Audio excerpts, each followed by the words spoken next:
Estimados hermanos y amigos, el tema de hoy es Isaías y los altos pensamientos de Dios.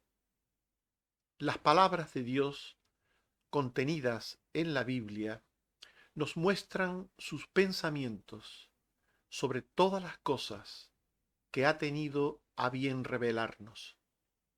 Debemos recordar que hay muchas cosas de las que Dios no ha querido hablarnos. Jesús dijo que el momento de su segunda venida a la tierra sería en una fecha que sólo el Padre conocía, porque no había querido revelarla a nadie. Marcos 13:32.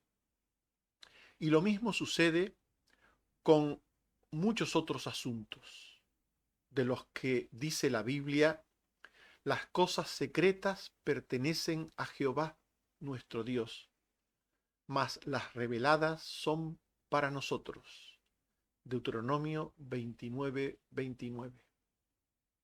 En definitiva, las sagradas escrituras son el pensamiento divino que Dios ha querido revelar en su soberana voluntad para que nosotros, los seres humanos, le conozcamos. ¿Podemos hacerlo? Sí, siempre y cuando entendamos la naturaleza divina de ese pensamiento y estemos dispuestos a reconocer la enorme distancia que hay entre el pensamiento divino y el pensamiento humano. Hablemos de los altos pensamientos de Dios revelados en su palabra, la Biblia.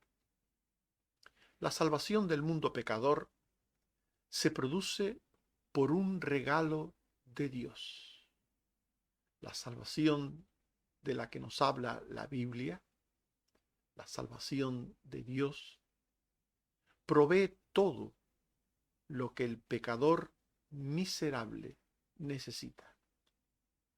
En Isaías 55:1 se dice: a todos los sedientos, venid a las aguas. Y los que no tienen dinero, venid, comprad y comed. Venid, comprad sin dinero y sin precio vino y leche. De forma metafórica, Dios nos está diciendo que la salvación es un regalo, que no se vende y por tanto no se compra. Dios no la vende y nadie puede comprarla. En Romanos 6:23 se nos dice que la paga del pecado es muerte, mas la dádiva, el regalo de Dios, es vida eterna en Cristo Jesús, Señor nuestro. Esta es la enseñanza de las Escrituras, la Biblia. El hombre está sediento y hambriento en su vacío existencial por su pecado y busca llenarse de cuanto ofrece el mundo para saciar ese vacío, como el hijo pródigo, que se marchó lejos de la casa del Padre, buscando llenarse del mundo, de las cosas terrenas y temporales, para sentirse bien, para sentirse satisfecho. Pero solo Dios ofrece y da el pan y el agua de vida, que sacia de verdad, que sacia de una vez para siempre. Este pan y esta agua es Jesús. La salvación del Señor trae compromiso de vida y de satisfacción eterna. En Isaías 55:3 se dice: inclinad vuestro oído y venid a mí, oíd y vivirá vuestra alma, y haré con vosotros pacto eterno, las misericordias firmes a David. Venid a mí. Esto es siempre el anuncio del mensaje de salvación. Venid a mí. oíd y vivirá vuestra alma. Dios nos concede la salvación como regalo para entrar después en una relación de pacto, de compromiso. La palabra pacto nos habla de un compromiso entre Dios y aquellos que son objetos de su redención, aquellos que experimentan su redención. Estos deben tener un compromiso de vida con Dios. Así como Dios les ha dado una satisfacción eterna, ellos deben tener un compromiso de vida. Las personas no procuran convivir en paz con sus semejantes. Las personas son dadas a ser querellosas. Por ejemplo, en la Biblia se nos habla de Ana, y esta mujer sufría de sus coesposas. Sufría, la atribulaban. Esta actitud es propia del ser humano. Vivir en discordia con su prójimo, con aquellos con quienes debieran vivir en paz y en armonía.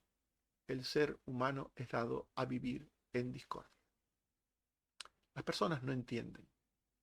Las personas, desde su naturaleza pecaminosa, no entienden la necesidad de la concordia para la salud mental propia y ajena. Estar en paz es bueno para uno mismo. Estar en paz con los demás no solo es bueno para uno mismo, sino que también es bueno para los demás. Empezando por la mente.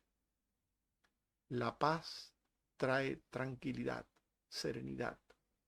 La paz trae felicidad. Esaú entró en discordia con sus padres y con su hermano Jacob. Era un hombre que no tenía ningún interés en estar a bien con los suyos. No tenía el más mínimo interés. Pero Dios nos ofrece en Cristo, a través del Redentor, que es Cristo Jesús, Dios nos ofrece su presencia en nosotros, para llenarnos de vida y de paz.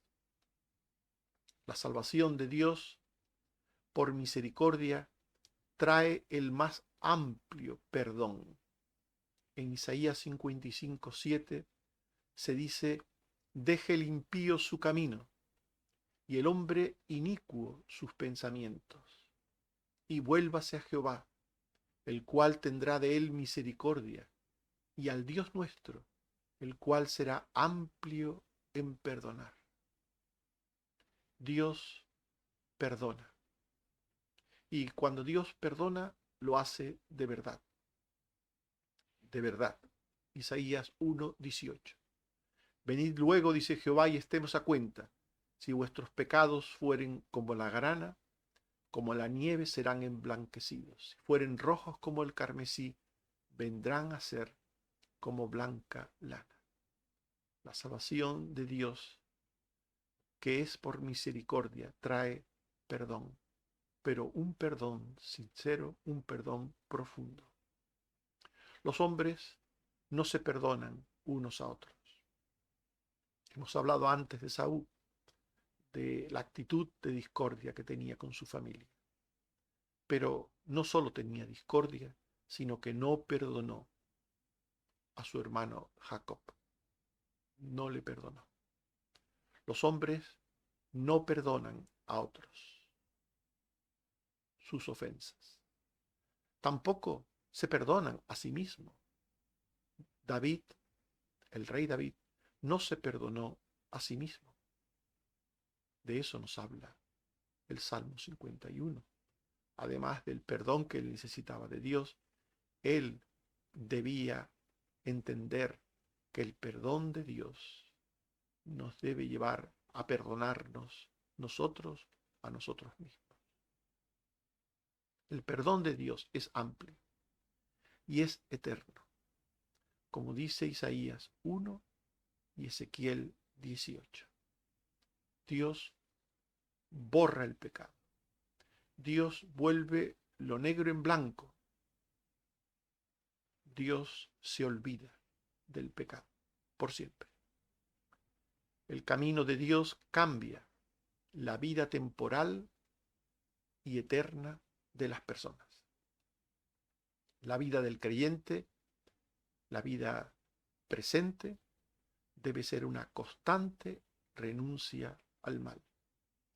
En Isaías 55:7 se dice: deje el impío su camino y el hombre inicuo sus pensamientos, y vuélvase a Jehová, el cual tendrá de él misericordia, y al Dios nuestro, el cual será amplio en perdonar. La salvación produce un cambio en la vida de aquel que ha recibido el don de Dios, el don de la redención. Produce un cambio de vida.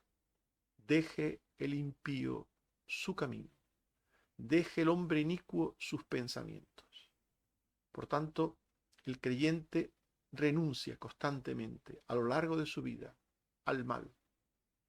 El mundo en el que vivimos nos enseña el mal en todas sus formas y sobre todo nos enseña a legitimarlo y a perseverar en el mal. El mundo nos aplaude cuando seguimos el camino ancho de la perdición, pero Dios nos señala constantemente por su palabra el mal del mundo, para que nos apartemos de él.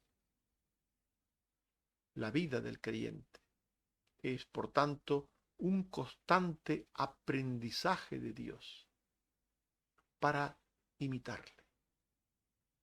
Isaías 55:7, de nuevo: deje el impío su camino y el hombre inicuo sus pensamientos, y vuélvase a Jehová, vuélvase a Jehová. El creyente quiere amar a Dios, ama a Dios, ama los pensamientos de Dios, entiende y ama los pensamientos de Dios y quiere pensar como piensa Dios. Quiere imitar a Dios. El mundo ridiculiza las cosas de Dios como anticuadas y obsoletas. Incluso el mundo condena las cosas de Dios como inhumanas o injustas. Pero Dios nos llama a ir contracorriente y hacer su voluntad en medio del mal. Aquel que entiende el pensamiento de Dios y lo ama y lo procura para sí, sabe que en el mundo hay otro pensamiento. El mundo tiene otro pensamiento. Los roles y esquemas del mundo, inspirados por la mentira de Satanás, están muy lejos de Dios. Y el mundo sigue esos pensamientos de Satanás. Por eso, cuando un creyente entiende los pensamientos de Dios, los ama, los quiere, los busca, intenta seguirlos, se convierte en alguien que va contracorriente, contracorriente. Pero el creyente acepta ese reto de ir contracorriente. Y a pesar de ir contracorriente, la vida del creyente es una vida de testimonio fructífero. Isaías 55, 4 al 5. Y aquí que yo lo di por testigo a los pueblos, por jefe y por maestro a las naciones. Y aquí llamarás a gente que no conociste, y gentes que no te conocieron correrán a ti, por causa de Jehová tu Dios y del Santo de Israel que te ha honrado. El creyente es como sal. El creyente es como luz, como testigo a las naciones, a los pueblos. Y a pesar de que el mundo sigue una corriente distinta, a pesar de que los creyentes vamos contra corriente, a pesar de todo eso, si el creyente es fiel, si el creyente persevera en conocer a Dios, su pensamiento, en amarlo, mantenerlo, seguirlo, si el creyente persevera en eso, dejará una huella de su paso en el mundo, a pesar de ser una minoría. Los creyentes somos una minoría que va por la senda estrecha, frente a la mayoría que va por la senda ancha. La senda estrecha conduce a la vida y la senda ancha conduce a la perdición. Pero a pesar de esto, el creyente fiel deja huella, deja huella. Los creyentes somos una minoría frente a los muchos servidores de las tinieblas. Estamos rodeados de perdidos y de falsos encontrados. Falsos encontrados, queremos decir falsos creyentes, que apagan la luz de Dios. Pero Dios nos pide que mantengamos nuestras lámparas encendidas hasta el final. En definitiva, Dios tiene un pensamiento alto, sublime, que debemos conocer y debemos imitar. La actitud del ser humano ante los altos pensamientos de Dios, por tanto, debe ser la de alcanzar a contemplarlos, a contemplar la grandeza y la inmensidad de Dios. No debemos quedarnos en lo superficial. De nada sirve un conocimiento superficial de Dios. De oídas te había oído, dijo Job. De oídas te había oído. Hay creyentes que tienen un conocimiento superficial de Dios y esto no sirve de nada. Job tuvo que llegar a decir, pero ahora mis ojos te ven. Para ello el creyente debe esforzarse en entender a Dios tal y como Él se muestra en su palabra. El Dios de la Biblia nos da una foto, metafóricamente hablando, de Él en su palabra. Nos da una descripción de Él en su palabra. Y solamente por la palabra de Dios, la Biblia, podemos conocer de verdad a Dios. En Isaías 55, 8 al 9, se dice, mis pensamientos no son vuestros pensamientos, ni vuestros caminos mis caminos, dijo Jehová. Como son más altos los cielos que la tierra, así son mis caminos más altos que vuestros caminos, y mis pensamientos más que vuestros pensamientos. El Dios que se revela en la Biblia, Dios vivo y verdadero, el Dios creador de todas las cosas, el único Dios verdadero que existe, se ha revelado. Y ese Dios es un Dios grande, inmenso, cuyos pensamientos y caminos son altos e inmensos. Por tanto, es imposible intentar siquiera entender a Dios desde una óptica humana, desde una actitud humana. No conseguirá entender a Dios quien lo haga desde la óptica humana. No entender a Dios lleva a obrar de forma contraria a su voluntad. En la Biblia tenemos ejemplos de personas que no conocían de verdad a Dios, no entendían a Dios. Conocer y entender a Dios. Por ejemplo, Saúl, el rey Saúl, o el profeta Jonás, no entendían y conocían la voluntad de Dios. No entender a Dios nos lleva a establecer nuestro propio modelo de doctrina y de vida, como el mal siervo que enterró el talento. Aquel hombre dijo: te conocía que eres hombre severo. Nada más incierto. Y por tanto, como aquel hombre creía tener un conocimiento de Dios, que era falso, hizo lo contrario a lo que Dios le pedía. Dios le dijo que administrara el talento, pero como él creía conocer a Dios,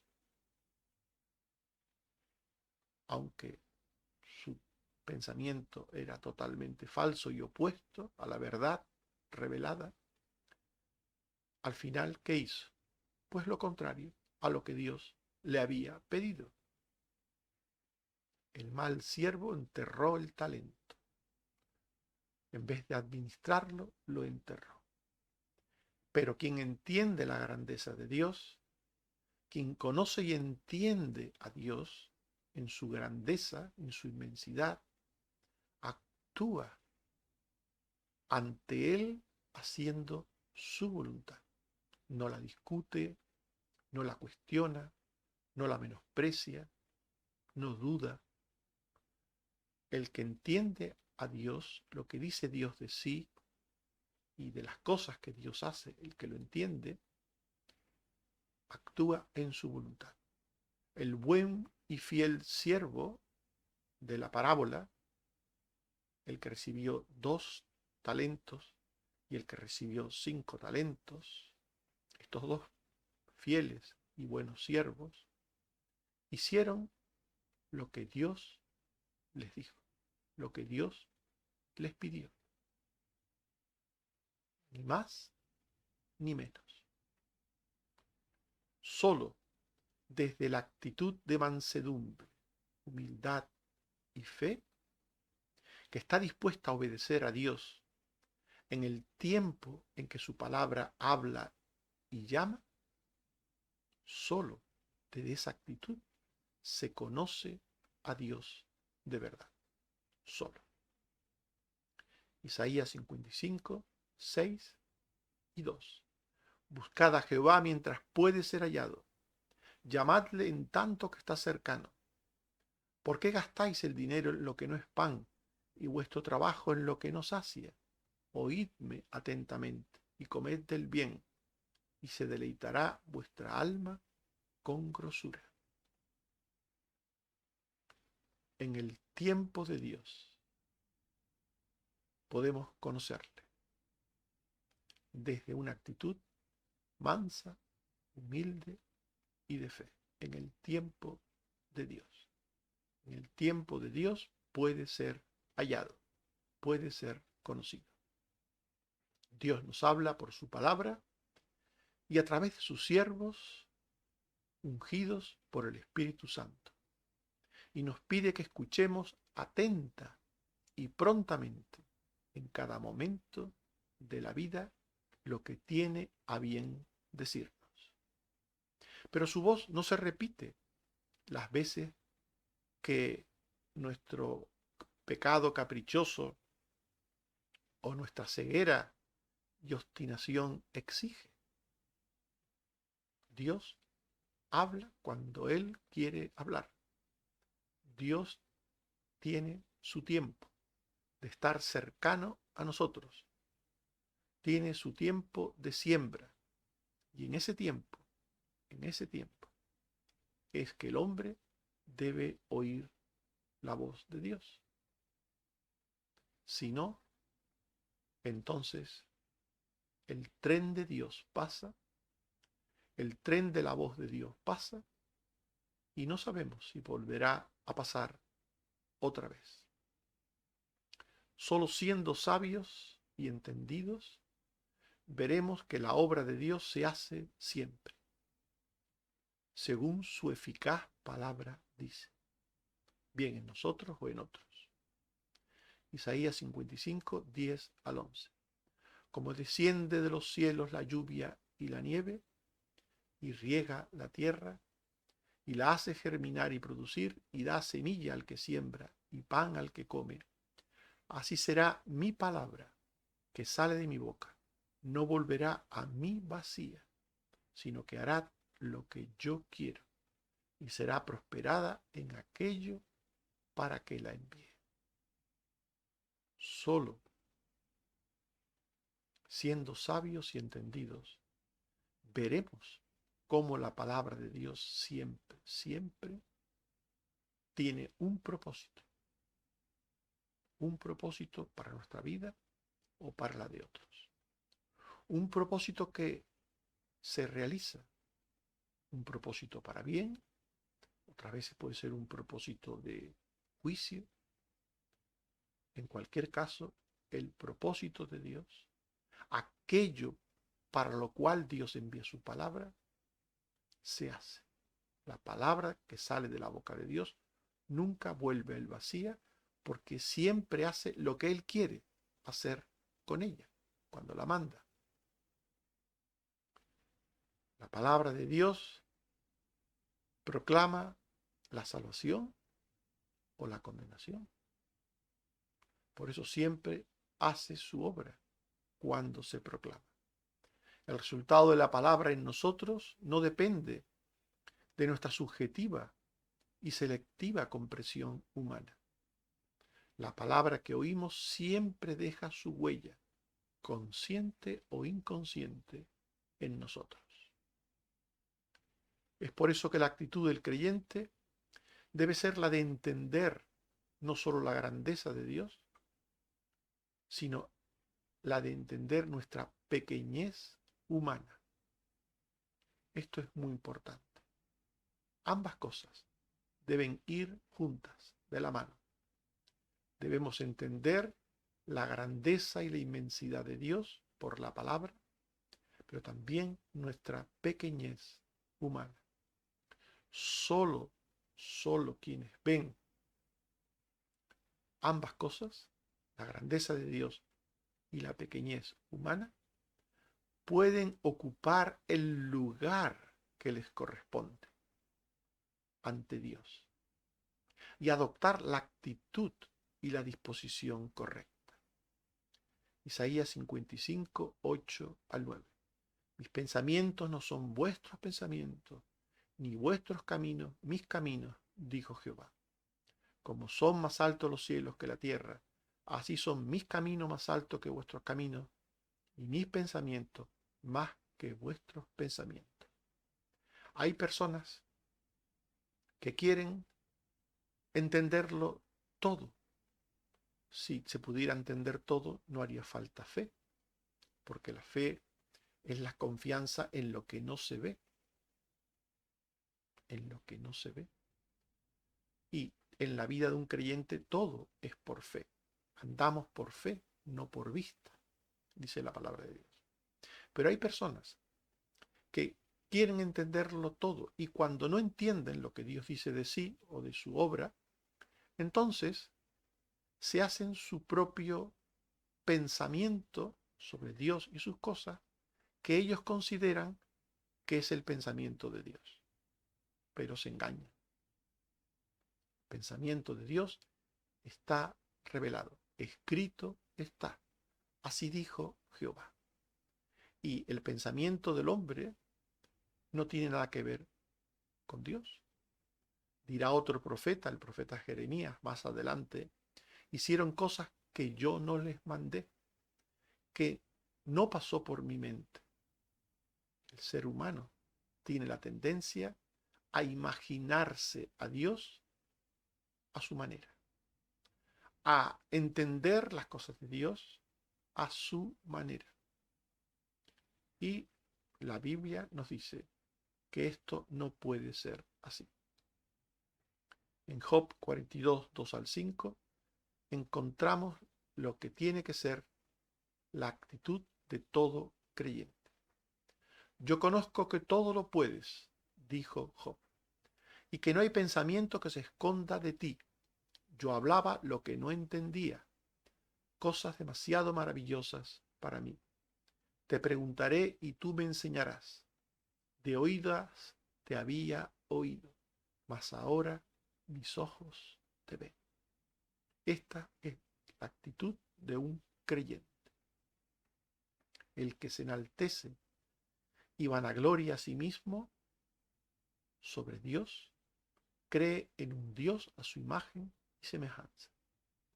El que se somete a Dios y a su plan revelado de autoridad para la vida, para la familia, para la sociedad y para la iglesia, entiende que la salvación busca, procura que aprendamos a ser obedientes. Un creyente debe ser una persona obediente en todas las áreas de la vida donde se mueve. En relación a la sociedad, debe ser obediente. En relación a la familia, dependiendo del lugar que tenga, debe ser obediente. En relación a Dios, a su iglesia, debe ser obediente. La caída introdujo la incredulidad y la desobediencia. Y la salvación de Dios recupera y restaura la fe y la obediencia. Solo quien ve la grandeza del Señor puede tener la humildad y la gratitud necesaria para servirle en sus cosas y para hacerlo con gozo y con alegría. Isaías 55, 12. Con alegría saldréis y con paz seréis vueltos. Los montes y los collados levantarán canción delante de vosotros, y todos los árboles del campo darán palmadas de aplauso. Un creyente entiende a Dios, conoce a Dios y se siente feliz y gozoso por lo que entiende y conoce de Dios. Hechos 9, 5 al 6. Él dijo: ¿Quién eres, Señor? Saulo dijo esto: ¿Quién eres, Señor? Y le dijo: yo soy Jesús, a quien tú persigues. Dura cosa te es dar coces contra el aguijón. Él, temblando y temeroso, dijo: Señor, ¿qué quieres que yo haga? Y el Señor le dijo: entra en la ciudad y se te dirá lo que debes hacer. Saulo había vivido altercando con Dios, dando coces contra Dios, viviendo una vida según él entendía las cosas, pero en abierta oposición al Dios vivo y verdadero. Ahora, cuando el Señor viene a la vida de Saulo, el Señor le dijo: se te dirá lo que debes hacer. Contemplar al Señor en su luz nos hace dóciles y humildes para hacer su voluntad. La ausencia de arrepentimiento y de quebrantamiento conduce a la soberbia.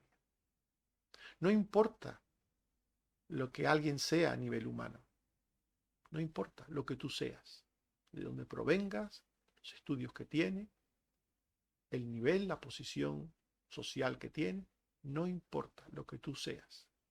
El creyente es una oveja mansa y dócil. En la vida terrena puede ser un gobernante, puede ser un director de departamento, puede ser un gran cirujano, un gran científico, pero en la iglesia, si de verdad eres creyente, debe ser una oveja mansa y dócil, como todas las demás. Solo Quien ve la grandeza de Dios puede producir el fruto de una vida de mansedumbre, de servicio y de testimonio para la gloria de Dios. Isaías 55:13. En lugar de la zarza crecerá ciprés, y en lugar de la ortiga crecerá arrayán, y será Jehová por nombre, por señal eterna que nunca será raída. El cambio que se produce en la vida de un redimido, de alguien que conoce a Dios, de alguien que entiende a Dios, es radical. Donde habían malas hierbas, ahora hay buena planta. Planta medicinal, planta alimenticia, en lugar de malas hierbas. En Hechos 9:20 al 22 se nos dice lo que le sucedió a Saulo después de su encuentro con el Señor. Enseguida predicaba a Cristo, diciendo que era el Hijo de Dios. Y todos los que le oían estaban atónitos y decían, ¿no es este el que asolaba a los que invocaban este nombre? Y a eso vino acá, para llevarlos presos. Pero Saulo mucho más se esforzaba, demostrando que Jesús era el Cristo. El viejo hombre debe morir y desaparecer poco a poco en la vida del creyente. En su lugar, el nuevo hombre, a imagen de Cristo, debe brillar más día a día.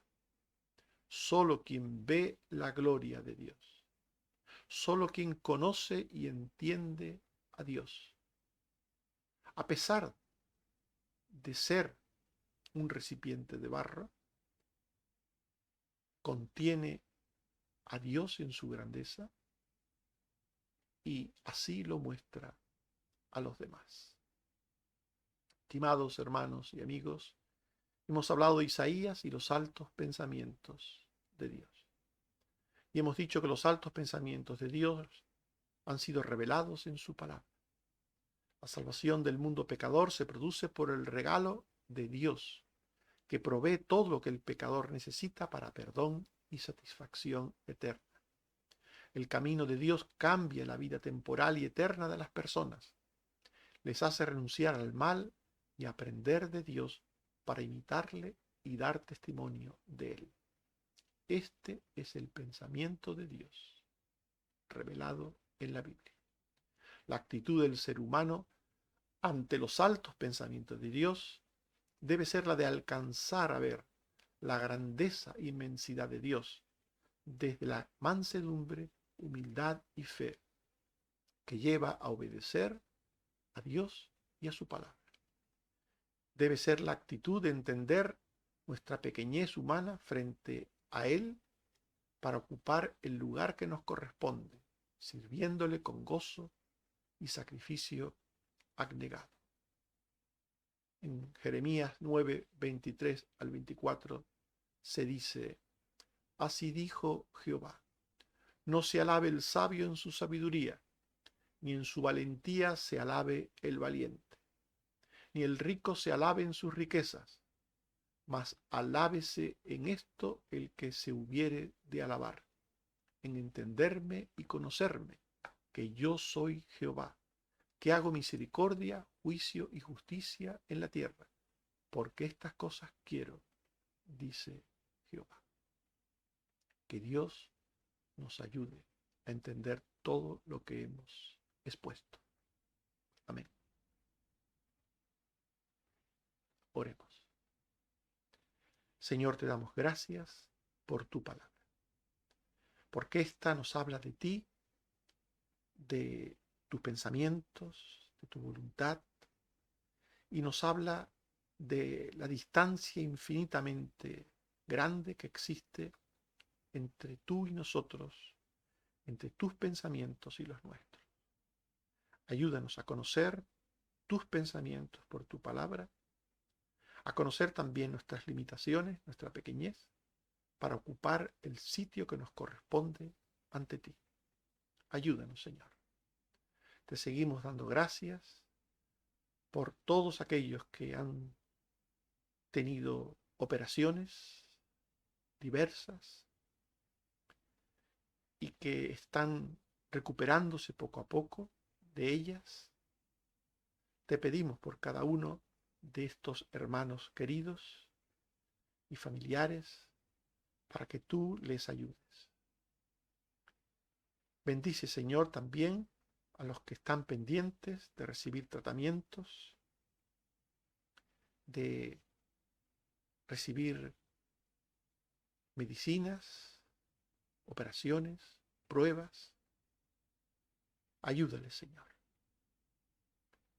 Y gracias, Padre, una vez más, porque nos hablas por tu palabra, porque estás con nosotros, porque nos provees, porque nos cuidas, porque eres un Dios bueno, misericordioso y justo.